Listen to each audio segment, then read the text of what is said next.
I don't know what until he took his productions there.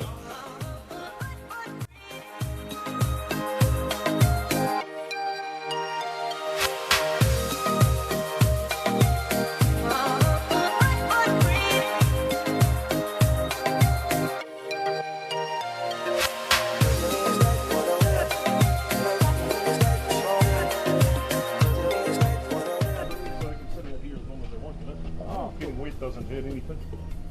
So when we get an order, we take them around the back and the boys get in and steam clean them. Oh, nice. I was And going to say, get all the gunge out of it. And then, you know, we basically start building the whole truck from here. The cab, engine, gearbox. No, the engines come from here. Oh, okay. Wow. Come from New Zealand. So it's not an American engine. Yeah. But the American engines, well, not completely different, but slightly different to what we're running here. It is, it's only the American. So the American has now gone to Euro 6 already, which means that they've got to reintroduce EGR. Yeah. But the EGR on that engine there is fine. Oh, okay. Because it's SCR EGR, it takes all the heat out of it. Yes, yeah. You've gone from 10,000 PSI to 1,000 PSI EGR. Yeah. So it's just reliable now. And Yeah. they just Nice. don't give Well, you that's all right then.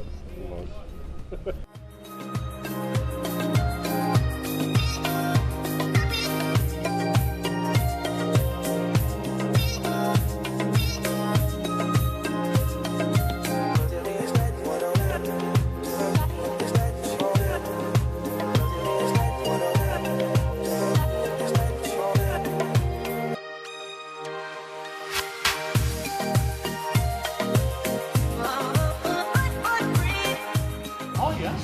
So 525 and 850. So that's standard. Every engine comes in at that. Yeah. And it's just us, we go through it and respec it. Respec it up to the 615. Oh, yeah, whatever. So we've got 530, which is this one. Yeah. We've got 580, 600. We're finding more and more of these transmissions going on than anything else now. So less and less manual shifts, more and more MXPs. Oh, okay, yep. But we're finding in certain applications that we can't get them to change their mind. We're starting to sell a lot of trucks now with autos, which is very rare. Yeah, I was going to say, yeah. But most pop trucks are still going auto, still going manual, and most stock trucks are still going manual. But that's slowly starting to turn. Is that just that change in trend now? It's just getting the operators to think a different way. Oh, okay. So they're still thinking about the old auto shift transmissions that came out 15 years ago, which weren't that good. Yeah. You know, Yeah. these things are awesome here. You drive one every day. Not recently. It's quite fun.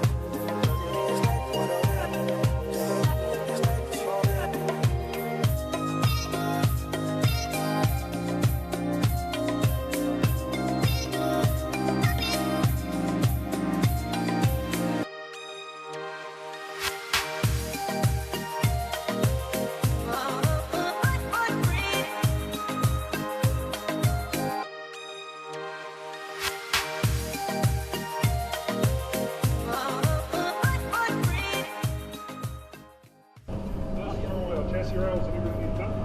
This is a full retail paint shop as well, so we'll paint anything.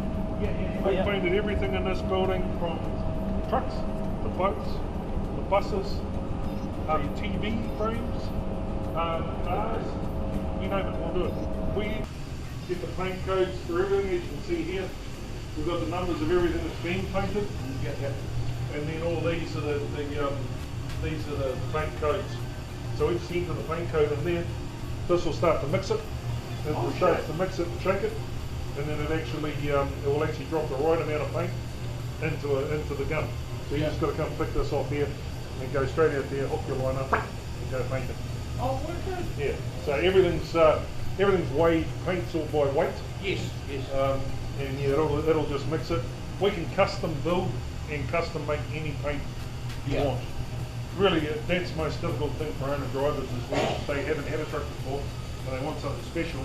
And they come down here and say, we want something special. We go, yeah, what do you want?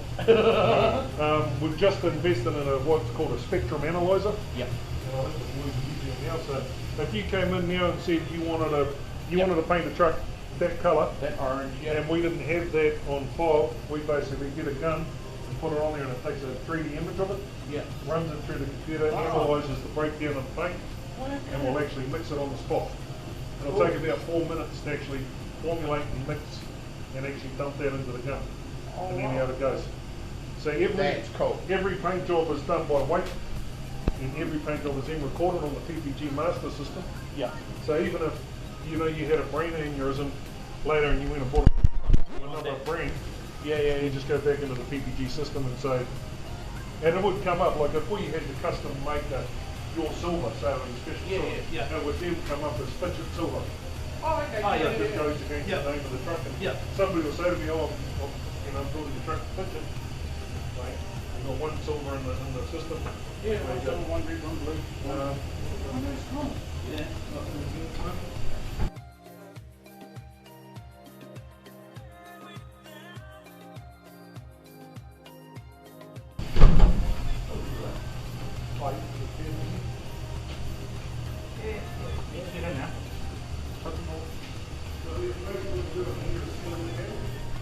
They put, even though it's aluminium, they still put a rust sealer in there. You don't want stuff dribbling out the crevices. But all winters have to have the black around here. Yes. That's actually international standard. Yeah. So they'll come and do that. They'll mask us up and put the black highlights around the cab. So this one here is for small jobs. You know, like those brackets you just saw being made. They come in here, they'll all be hung from the ceiling. Electrostatic. This is actually a blood boot as well, so to keep the dust down. It will actually clean itself. Instead of button, and it just cleans itself. And then when you're painting, the floor's actually wet.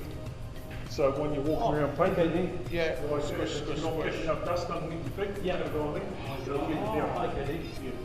So there's not many around, so the drains are back the same with that one there. At the moment, what they're doing in there is painting a cherry picker at the belt. Not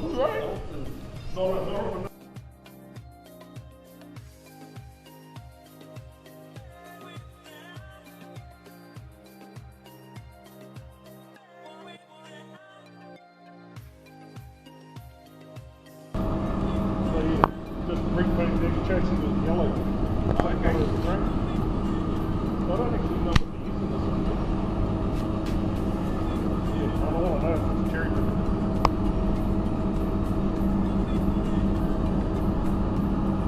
So how long would it take them to do it all? It takes about 3 days to paint a cab, and that's just because of the size and the amount of masking you've got to do. It only takes a couple of hours to do a chassis. But a cab is only about 2 days, and because generally a cab's 2 colours.